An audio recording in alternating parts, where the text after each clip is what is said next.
Hi, my name is Carly Chase, and I'm the Managing Director of the inaugural MIT New York City Summer Startup Studio. We have 7 startups this summer that are all MIT student-led, joining us here in the Two Sigma Ventures office in Soho in New York City. We are here from June 12th till August 31st, and we have selected startups from verticals and industries that New York City best supports, such as enterprise tech, real estate tech, fintech, creative arts, and media. At Synapse Labs, the most valuable piece of advice that we got this summer was about distinguishing essential from non-essential. What it essentially meant for us was focusing on the first customer that we signed and working with other customers later on once we prove the business model. He has honestly learned a ton through the Startup Studio this summer, but one of the most valuable pieces of feedback I think we got was from a board member who said that building a company is really about selective neglect. Both my co-founder Noel and I get really excited about all of the cool things that we have going on, and it was a helpful reminder that we really need to focus and be very clear on our goals and our mission. The most valuable advice we received was, for a while we were worried about whether the right thing to do would be impacted by us returning to school. And eventually we received excellent advice that the best thing for our business was the best thing for our business independent of whether we return to school or not. So whether we have a lot of classes or a few classes should not really change the direction of our business or the activities and steps that we take. So I think the most valuable piece of advice we got this summer was that money transmission is an intensely regulated space, and if you fail to meet the requirements of regulation, you can be hit with really serious fines. It can destroy your business. So we took a lot of time to buckle down, learn all the regulations and compliance at the federal, at the state levels, and even at the bank levels. And now we've prepared a program so that we can go ahead and execute going into the fall. And the most valuable advice we've gotten so far is don't be ashamed of your product and just release it as early as you possibly can.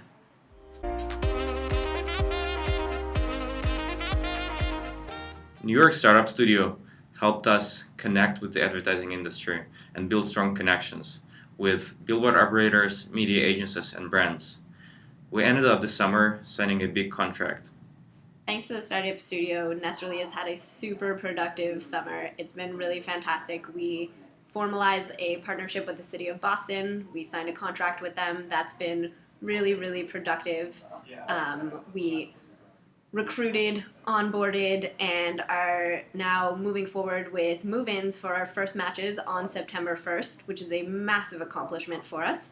And we built out the initial beta version of our product and launched that with a small group of our first users for them to test and give us feedback, and we're excited to continue to build that out over the coming months.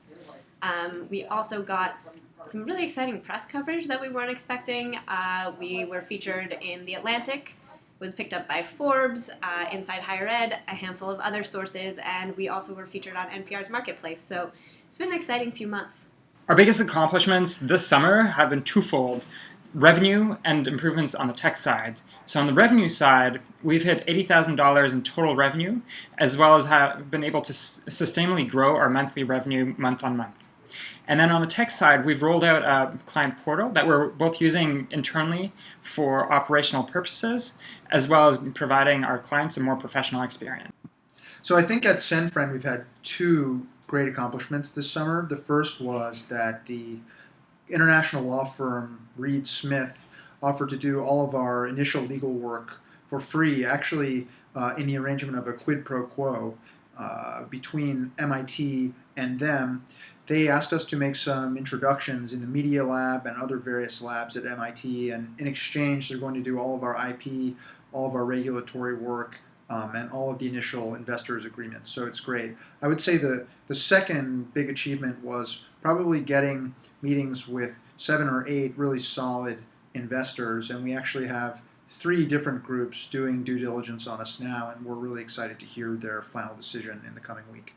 Our biggest accomplishment was getting a lot of random people excited about our product and actually using it and giving us good feedback.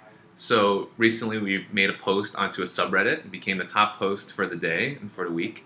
and got a lot of people to sign up for our product. And when they downloaded it, they told us that they really liked some of the features, and we were off to a good start.